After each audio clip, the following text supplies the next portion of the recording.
Hi everyone, welcome back. और फिर से कुछ स्वागत है एक न्यू वीडियो में। दोस्तों, टाटा स्टील ट्रेड अप्रेंटिस 2022 का आज हम लोग कुछ वेरी इंपॉर्टेंट क्वेश्चन के बारे में डिस्कस करेंगे।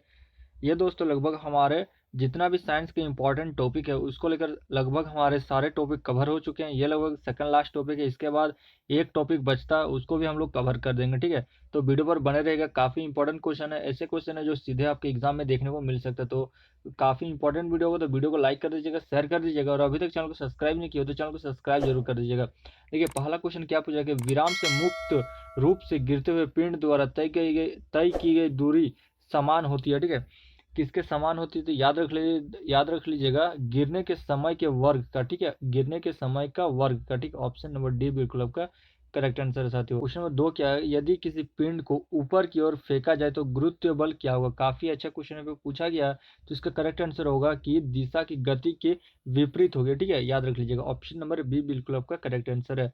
आगे बढ़ते हैं नेक्स्ट क्वेश्चन की ओर, ध्यान दीजिएगा। क्वेश्चन नंबर 3 पूछ रहा है कि निर्वात में स्वतंत्र पूर्वक गति करते हुए सभी पिंड की चाल क्या होती है? ठीक है, यहाँ पे चाल पूछा गया, तो इसका करेक्ट आंसर होगा त्वरण के समान होगी। ठीक है, ऑप्शन नंबर सी।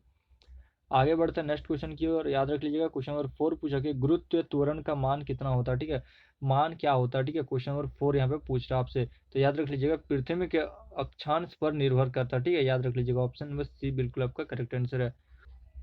देखिए, क्वेश्चन नंबर 5 यहाँ पे क्या पूछ रहा है कि किसी वस्तु का भार। ठीक है, किसी वस्तु का भार क्या होता है? तो याद रख लीजिए, इसका करेक्ट आंसर होगा पृथ्वी द्वारा उस पर लगे आकर्षण बल के बराबर होता है। ठीक है, ऑप्शन नंबर डी बिल्कुल आपका करेक्ट आंसर है। देखिएगा, क्वेश्चन नंबर 6 क्या पूछ रहा है? जब किसी वस्तु को ऊपर की ओर फेंका जाता है तब गुरुत्व बल क्या होता है? ठीक है, काफी अच्छा क्वेश्चन है। तो याद रख लीजिए, गति के विपरीत दिशा में लगता है। ठीक है, याद रख लीजिएगा, ऑप्शन नंबर ए आपका बिल्कुल करेक्ट आंसर है साथियों।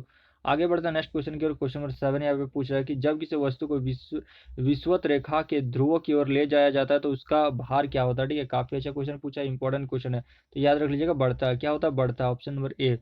चलिए आगे बढ़ते हैं नेक्स्ट क्वेश्चन की ओर। क्वेश्चन नंबर यहाँ पे 8 आ चुका है, ध्यान दीजिएगा। क्वेश्चन नंबर 8 हमारा है कि यदि पृथ्वी और सूर्य के बीच की दूरी अब की तुलना में दोगुनी होती है तो सूर्य द्वारा पृथ्वी पर लगाया गया गुरुत्वाकर्षण बल होगा। ठीक है, कितना होगा दोस्तों? ये सब इंपॉर्टेंट क्वेश्चन है, लगभग एग्जाम में पूछा जाता है। तो याद रख लीजिएगा, अब जो है उसका 1/4 होगा। ठीक है, ऑप्शन नंबर डी बिल्कुल आपका करेक्ट आंसर है। आगे बढ़ते हैं नेक्स्ट क्वेश्चन की ओर। क्वेश्चन नंबर 9 पूछ रहा है कि न्यूटन सार्वत्रिक स्थानांतरक जी क्या है? ठीक है, काफी अच्छा क्वेश्चन यहाँ पे पूछा गया। तो इसका आंसर बताइएगा कि किस पर निर्भर करता है? क्या? तो न्यूटन का सार्वत्रिक स्थानांतरक जी। ठीक है, काफी अच्छा क्वेश्चन यहाँ पे पूछा गया, क्वेश्चन नंबर 9। ठीक है, तो याद रख लीजिएगा, आपके पास ऑप्शन है वस्तु के द्रव्यमान पर निर्भर करता है, वस्तु पृथ्वी से वस्तु की दूरी पर निर्भर करता है, या वस्तुओं के द्रव्यमान या दूरी से स्वतंत्र होता है, या डी नंबर में मापने की विधि पर निर्भर करता है। बिल्कुल करेक्ट आंसर बताइएगा दोस्तों। इसका करेक्ट आंसर आप लोग कमेंट करके बताइएगा, काफी इजी क्वेश्चन है, इसका आंसर आप लोगों को सबका आना चाहिए। ठीक है, चलिए आगे बढ़ता है नेक्स्ट क्वेश्चन की ओर। Question number 10। ठीक है, क्वेश्चन नंबर 10 आपके पास ये रहा। क्वेश्चन पूछ रहा है कि अपने तल पर पड़ी वस्तुओं को जिस बल से पृथ्वी अपने केंद्र की तरफ खींचती है उसे क्या कहते हैं? काफी इजी क्वेश्चन है, बताइएगा इसका फटाफट आंसर बताइएगा। इसका भी आंसर आप लोग कमेंट करके बताइएगा। काफी इजी क्वेश्चन है दोस्तों, इसलिए आप लोग से पूछ रहे हैं। ये टॉपिक काफी इंपॉर्टेंट है, इसका एक एक क्वेश्चन आप लोग के पास आंसर होना चाहिए। ठीक है, इससे आप लोगों का क्वेश्चन पूछा जाएगा और कमेंट कीजिएगा, तो क्या होगा कि आपके माइंड में वो आंसर हमेशा सेट हो जाएगा, लगेगा हाँ ये इसका आंसर तो मैंने कमेंट किया था, तो फटाक से आपका रिकॉल हो जाएगा एग्जाम के समय। इसीलिए मैं आपको बोल रहा हूँ, आप ही के फायदे के लिए आप लोगों को ये सब बोला जाता है। क्वेश्चन नंबर 11 क्या है कि वस्तु का भार अधिकतम किस पर होता है? ठीक है, काफी इजी क्वेश्चन है, बताइएगा तो पृथ्वी के ध्रुव पर। ठीक है, ऑप्शन नंबर ए आपका बिल्कुल करेक्ट आंसर है। चलिए आगे बढ़ते हैं नेक्स्ट क्वेश्चन की ओर। क्वेश्चन नंबर 12 पूछा कि गुरुत्व त्वरण एक क्या है? काफी अच्छा क्वेश्चन है दोस्तों, एग्जाम में पूछने वाला क्वेश्चन है। ठीक है, तो याद रख लीजिएगा, सदिश राशि। क्या राशि है? सदिश राशि, ऑप्शन नंबर बी बिल्कुल आपका करेक्ट आंसर है। चलिए आगे बढ़ते हैं। क्वेश्चन नंबर 13 पूछा कि जी का मात्रक है। ठीक है, काफी अच्छा क्वेश्चन है, क्वेश्चन नंबर 13। तो याद रख लीजिएगा, मीटर सेकंड स्क्वायर। ठीक, ऑप्शन नंबर बी बिल्कुल आपका करेक्ट आंसर है। चलिए आगे बढ़ते हैं। क्वेश्चन नंबर यहाँ पे 14 आपका आ चुका है। क्वेश्चन नंबर 14 पूछ रहा है कि किन्हीं दो वस्तुओं के बीच लगते हुए आकर्षण बल दोनों के मात्राओं के गुणनफल के क्या होता है? ठीक है, तो इसका करेक्ट आंसर होगा समानुपाती तथा बीच की दूरी के वर्ग के व्यस्तक्रमानुपाती होते हैं। ठीक है, याद रख लीजिएगा, ऑप्शन नंबर बी बिल्कुल आपका करेक्ट आंसर है।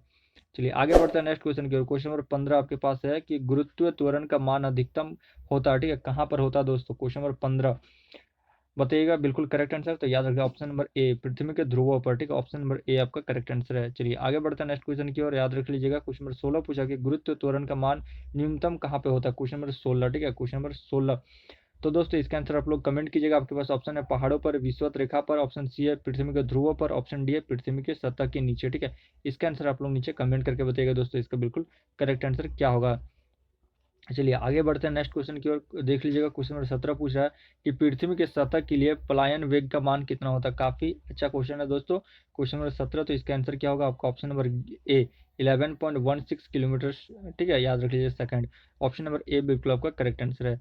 चलिए आगे बढ़ते हैं नेक्स्ट क्वेश्चन की ओर। क्वेश्चन नंबर 18 पूछ रहा है कि देखिए अवशेषित वस्तुओं पर लगने वाले कण की प्रकृति होती है, ठीक है, किस तरह की प्रकृति होती है दोस्तों, ठीक है, याद रख लीजिएगा। ऑप्शन क्या, पहला ऑप्शन है केवल विद्युतीय, ऑप्शन बी है केवल गुरुत्वाकर्षणीय, या ऑप्शन सी है दोनों, या ऑप्शन डी है इनमें से कोई नहीं। तो याद रख लीजिए इनमें से कोई कोई नहीं लगती है, ठीक है, याद रख लीजिएगा। जो बाकी बात करता है अवशेषित वस्तु को लगने लगने वाले कण की प्रकृति इनमें से किसी तरह की नहीं होती है, ठीक है, ऑप्शन नंबर डी आपका बिल्कुल करेक्ट है। आगे बढ़ता है नेक्स्ट क्वेश्चन की ओर, ध्यान दीजिएगा। क्वेश्चन नंबर 19 क्या पूछ रहा है, पूछा कि एक कृत्रिम उपग्रह पृथ्वी के चारों तरफ गतिशील घूम रहा है, उपग्रह के बगल के दीवार से गेंद बाहर गिराया जाता है, तो गेंद, ठीक है, पृथ्वी पर गिरेगा, ठीक है, इस टाइप का ऑप्शन दिया हुआ है। और ऑप्शन बी है पृथ्वी से दूर चला जाएगा, ऑप्शन सी है पृथ्वी के चारों तरह उपग्रह के समान आवर्त काल के साथ समान कक्ष में घूमता रहेगा, ऑप्शन डी है पृथ्वी के चारों तरफ किसी अज्ञात कक्ष में घूमता रहेगा। तो बिल्कुल करेक्ट आंसर बताइएगा 19 नंबर का, ठीक है। तो याद रख लीजिएगा इसका करेक्ट आंसर होगा आपका ऑप्शन नंबर सी कि पृथ्वी के चारों तरफ उपग्रह के समान आवर्त काल के साथ समान कक्ष में घूमता रहेगा, ठीक है, याद रख लीजिएगा ऑप्शन नंबर सी आपका करेक्ट आंसर है। चलिए 20 पूछा है कि जब किसी वस्तु को पृथ्वी के भीतर ले जाया जाता है तो उसका भार क्या होता है, ठीक है, काफी इजी क्वेश्चन है। इसका भी आंसर आप लोग नीचे कमेंट कीजिएगा। आपके पास ऑप्शन है घटता है, बढ़ता है, या तेजी से बढ़ता है, या अपरिवर्तित रहता है, ठीक है, इसका भी आंसर आप लोग कमेंट करके बताइएगा। चलिए आगे बढ़ते हैं नेक्स्ट क्वेश्चन की ओर। क्वेश्चन नंबर 21, क्वेश्चन नंबर 21 आप लोग के पास है कि ग्रह चलता है, ठीक है, करेक्ट आंसर होगा दोस्तों आपका ऑप्शन नंबर बी गुरुत्वाकर्षणीय बल से, ठीक है, ग्रह किस पर चलता है, तो गुरुत्वाकर्षणीय बल से, ठीक है। चलिए आगे बढ़ते हैं क्वेश्चन नंबर 22 की ओर चलते हैं दोस्तों, ध्यान दीजिएगा। क्वेश्चन नंबर 22 आपके पास है दोस्तों, देखिएगा क्वेश्चन नंबर 22 क्या है कि यदि पृथ्वी की त्रिज्या 1% से सिकुड़ जाए और उसका द्रव्यमान समान रहे तो पृष्ठ का गुरुत्व त्वरण क्या होगा, ठीक है, काफी अच्छा क्वेश्चन यहाँ पे पूछा गया क्वेश्चन नंबर 22। तो करेक्ट आंसर क्या होगा आपका, बढ़ेगा, ठीक है, ऑप्शन नंबर बी बिल्कुल आपका करेक्ट आंसर है साथियों। देखिएगा नेक्स्ट क्वेश्चन क्या है कि मानव शरीर का भार डैश पर होता है, ठीक है, ऑप्शन है पृथ्वी के सतह पर जगह जगह पर समान, ऑप्शन बी है ध्रुवों पर अधिकतम, ऑप्शन सी है भूमध्य रेखा पर अधिकतम, ऑप्शन डी है मैदानी इलाकों से ज्यादा पहाड़ी इलाकों पर। तो इसका करेक्ट आंसर क्या होगा, तो ध्रुवों पर अधिकतम होता है, ठीक है, ऑप्शन नंबर बी बिल्कुल आपका करेक्ट आंसर है। चलिए आगे बढ़ते हैं क्वेश्चन नंबर 24 की ओर, ठीक है। देखिए क्वेश्चन नंबर 24 क्या है, देखिएगा क्वेश्चन नंबर 24 क्या पूछा कि देखिए पार्थिव वस्तुएं हमेशा पृथ्वी की तरफ गिरती है तथा दैविक वस्तुएं हमेशा ऊपर की तरफ जाती है, जैसे धुआं। गुरुत्वाकर्षण के बारे में इस विचार को दिया था, ठीक है, किसने दिया था दोस्तों, देखिएगा करेक्ट आंसर होगा आपका ऑप्शन नंबर बी सुकरात ने। किसने दिया था, सुकरात ने, याद रख लीजिएगा, ठीक है। चलिए आगे बढ़ते हैं क्वेश्चन नंबर 25 की तरफ। पूछा कि सूर्य के केंद्रीय सिद्धांत का प्रतिपादन किया था, किसने किया था दोस्तों, काफी इंपॉर्टेंट क्वेश्चन है क्वेश्चन नंबर 25। तो याद रख लीजिएगा सेमोस के एरिस्टेरकस ने, ठीक है, याद रख लीजिएगा ऑप्शन नंबर सी आपका करेक्ट आंसर है। चलिए आगे बढ़ते हैं क्वेश्चन नंबर 26 की तरफ। पूछ रहा है कि भूकेंद्रीय सिद्धांत का प्रतिपादन क्या था, किसने किया था दोस्तों, इसका करेक्ट आंसर बताइएगा। तो याद रख लीजिएगा इसका करेक्ट आंसर आपका क्या होगा दोस्तों, आपका ऑप्शन नंबर सी टॉलमी ने। किसने, तो टॉलमी ने। दोस्तों क्वेश्चन नंबर 27 क्या बोल रहा है कि यदि पृथ्वी में अपने घूर्णन बंद कर दे तो ध्रुवों पर वस्तु का भार क्या होगा, ठीक है, काफी अच्छा क्वेश्चन है। ऑप्शन है बढ़ जाएगा, घट जाएगा, अपरिवर्तित रहेगा, ऑप्शन डी है इनमें से कोई नहीं। तो फटाफट इसका आंसर कमेंट कीजिएगा, तो यदि आपको पता है तो इसका करेक्ट आंसर है अपरिवर्तित रहेगा, ठीक है, ऑप्शन नंबर सी आपका करेक्ट आंसर है। चलिए दोस्तों आगे बढ़ते हैं क्वेश्चन नंबर 28, ध्यान दीजिएगा, न्यूमेरिकल क्वेश्चन। दोस्तों ध्यान दीजिएगा, एक आध दो क्वेश्चन दोस्तों, एक से दो क्वेश्चन आप लोगों को न्यूमेरिकल मिल सकता है, ठीक है। देखिए क्वेश्चन पूछ रहा है कि यदि दो द्रव्यमानों के बीच की दूरी 10 मीटर से बढ़कर 30 मीटर कर दी जाती है तब उनके द्वारा अनुभव किए गए गुरुत्वाकर्षण बल का अनुपात क्या होगा, ठीक है, फटाफट इसका आंसर बताइएगा। यदि आपको आपको आपसे यदि बन पाता है तो फटाफट बनाइए, तो याद देख लीजिएगा इसका करेक्ट आंसर क्या होगा। देखिए सबसे पहले कि मान लीजिए, ठीक है, आप लोग मान लीजिए कि एफ, देखिए F1 एंड F2, ठीक है, F1 एंड F2 क्रमशः कितना है, तो 10 मीटर और 30 मीटर, ठीक है, जो कि दिया हुआ हमारे पास 10 मीटर और 30 मीटर, ठीक है। आगे देखिएगा, याद रख लीजिएगा, आप लोगों को सूत्र पता है कि गुरुत्वाकर्षण बल F पिंडों के बीच की दूरी का वर्ग के व्युत्क्रमानुपाती होता है, ठीक है, तो इसीलिए हम लोग लिख सकते हैं, याद रख लीजिए, इसीलिए लिख सकते हैं F1 बटे F2, ठीक है, F1 F2 तो 30 का स्क्वायर और यहाँ पे 10 का स्क्वायर हो जाएगा, तो हम लोग यहाँ पे क्या हो जाएगा, उसके बाद हम लोग यहाँ पे लिख सकते हैं F1 और F2 इजगल टू 900/100, ठीक है। और इसको यदि हम लोग कट करेंगे दोस्तों, ठीक है, ये यदि इसको 2 0 2 0 कट जाएगा तो हमारे पास क्या बचेगा, 9/1, तो इसको लिख सकते हैं 9:1, ठीक है, जिसका आंसर होगा आपका ऑप्शन नंबर ए 9:1, ठीक है। चलिए देखिए, ज़्यादा इजी आप लोगों से न्यूमेरिकल नहीं पूछने वाला, ठीक है। यानी क्या है कि कृत्रिम उपग्रह में भारहीन का कारण क्या होता है, भारहीन का कारण क्या होता है, किसमें तो दोस्तों इसका करेक्ट आंसर होगा आपका ऑप्शन नंबर डी, सतह की प्रतिक्रिया शून्य होती है, ठीक है, याद रख लीजिए। बढ़ते हैं क्वेश्चन नंबर 30 की ओर। पूछ रहा है कि पलायन वेग स्वतंत्र होता है, ठीक है, पलायन वेग स्वतंत्र कहाँ पे होता है, तो पिंड के द्रव्यमान से, ठीक है, पिंड के द्रव्यमान से, ठीक है, याद रख लीजिए। ऑप्शन नंबर ए आपका करेक्ट आंसर है। पृथ्वी के किस बिंदु पर गुरुत्वाकर्षण नहीं है, काफी अच्छा क्वेश्चन है दोस्तों, ठीक है। आपके पास ऑप्शन है उत्तरी और दक्षिणी ध्रुव पर, भूमध्य रेखा पर, समुद्र की सतह पर, या ऑप्शन डी है पृथ्वी के केंद्र पर, ठीक है। तो इसका भी आंसर आप लोग कमेंट कीजिएगा, काफी इजी क्वेश्चन है, इसलिए आप लोग से पूछ रहे हैं, ठीक है। चलिए आगे बढ़ते हैं, ध्यान दीजिएगा। क्वेश्चन नंबर 32 आपके पास है, पृथ्वी का द्रव्यमान डैश है, ठीक है, पृथ्वी का द्रव्यमान क्या है दोस्तों, तो याद रख लीजिए इसका करेक्ट आंसर क्या होगा दोस्तों, आपका ऑप्शन नंबर डी 6 × 10⁻24 किलोग्राम, ठीक है, याद रख लीजिएगा, ठीक है, ऑप्शन नंबर डी। ये क्वेश्चन आप लोग से पूछा जा सकता है। आगे बढ़ते हैं, ध्यान दीजिएगा। क्वेश्चन नंबर 33 पूछा कि किसी पिंड का भार होता है, ठीक है, किसी पिंड का भार होता है, काफी अच्छा क्वेश्चन है क्वेश्चन 33। तो याद रख लीजिएगा, वह बल जिसे पृथ्वी इसे अपनी ओर आकर्षित करती है, ठीक है, किसी पिंड का भार वह बल है जिसे पृथ्वी इसे अपनी ओर आकर्षित करती है, ऑप्शन नंबर सी, ठीक है। चलिए आगे बढ़ते हैं। क्वेश्चन नंबर 34 पूछ रहा कि 78 किलो के एक व्यक्ति का वजन चंद्रमा पर क्या होगा। देख लीजिएगा यहाँ पे जी का मान क्या देख रखा है, 1.63 मीटर सेकंड स्क्वायर, ठीक है। चलिए इसको भी हम लोग सॉल्व करते हैं, ध्यान दीजिएगा।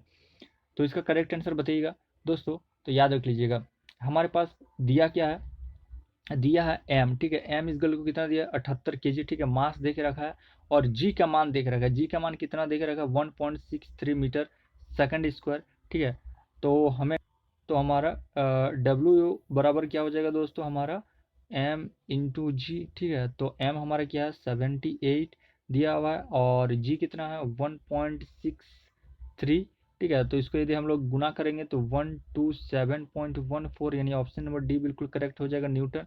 दोस्तों यहाँ पे स्टूडेंट गलती क्या करते हैं, जी का मान हम लोग क्या ले लेते हैं हमेशा 1/6, ठीक है, बट यहाँ पे जी का मान दिया हुआ है, ठीक है, इसीलिए दोस्तों आप लोग ये गलती मत कीजिएगा, क्योंकि यहाँ पे पहले से ही दे के रखा हुआ है, ठीक है, याद रख लीजिएगा। क्या कि उस बिंदु का नाम जहाँ किसी वस्तु का संपूर्ण भार कार्य करता है उसे क्या कहते हैं, काफी अच्छा क्वेश्चन पूछा गया, क्वेश्चन नंबर 35। तो याद रख लीजिएगा गुरुत्वाकर्षण केंद्र, ठीक है, ऑप्शन नंबर बी बिल्कुल आपका करेक्ट आंसर है। चलिए आगे बढ़ते हैं क्वेश्चन नंबर 36 की ओर।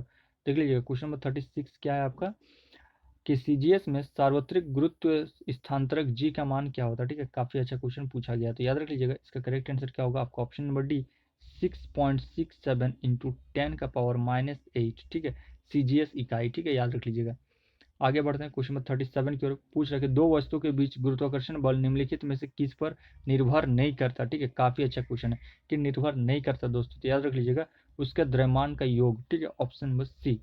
चलिए आगे बढ़ते हैं क्वेश्चन नंबर 38 की ओर। पूछा कि न्यूटन के गुरुत्वाकर्षण नियम की, ठीक है, नियम की यहाँ पे क्या लिखा हुआ है, प्रयोगशाला में पुष्टि की जा सकती है, पुष्टि नहीं की जा सकती, लेकिन यह सत्य है, या मान्यता केवल पृथ्वी पर ही, या मान्यता केवल सौरमंडल पर है। तो इसका करेक्ट आंसर क्या होगा दोस्तों, कि प्रयोगशाला में पुष्टि की जा सकती है, ठीक है, ऑप्शन नंबर ए।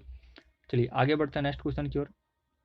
देखिएगा अगला क्वेश्चन क्या है, कि जब दो द्रव्यमानों के बीच की दूरी दोगुनी और प्रत्येक द्रव्यमान को दोगुना कर दिया जाए तब उसके बीच का गुरुत्वाकर्षण बल क्या होगा, ठीक है, काफी अच्छा क्वेश्चन यहाँ पे पूछा गया। तो याद रख लीजिएगा दोस्तों, अपरिवर्तित रहेगा, ठीक है, ऑप्शन नंबर डी। इस टाइप से भी क्वेश्चन आप लोग से पूछा जाएगा। चलिए बढ़ते हैं लास्ट क्वेश्चन की ओर। पूछ रहा है कि मान लीजिए डब्ल्यू ई और डब्ल्यू एम का समय पृथ्वी और चंद्रमा पर एक वस्तु का भार है, तो डब्ल्यू ई और डब्ल्यू एम का मान क्या होगा, ठीक है, काफी अच्छा क्वेश्चन पूछा है। तो चलिए इसको हम लोग सॉल्व करते हैं। तो देख लीजिएगा हम लोग यहाँ पे डब्ल्यू जो एम दिया हुआ है उसको हम लोग क्या मान सकते हैं, तो उसको हम लोग मान सकते हैं चंद्रमा पर किसी वस्तु का भार, ठीक है, चंद्रमा पर किसी वस्तु का हम लोग भार मान सकते हैं, ठीक है। और डब्ल्यू ई जो कि देखिए दिया रखा है वो पृथ्वी पर मान सकते हैं कि पृथ्वी पर किसी वस्तु का भार है वो, ठीक है। तो तब हमारा क्या हो जाएगा, तब हमारा होगा दोस्तों वो W M is equal to 1/6 is equal to W E. तब हम लोग क्या करेंगे, चूंकि W E is equal to W M होता है, तब हम लोग का क्या होगा, 6 आंसर हो जाएगा ना, 6 आंसर हो जाएगा। ठीक है, ऑप्शन नंबर ए। ठीक है,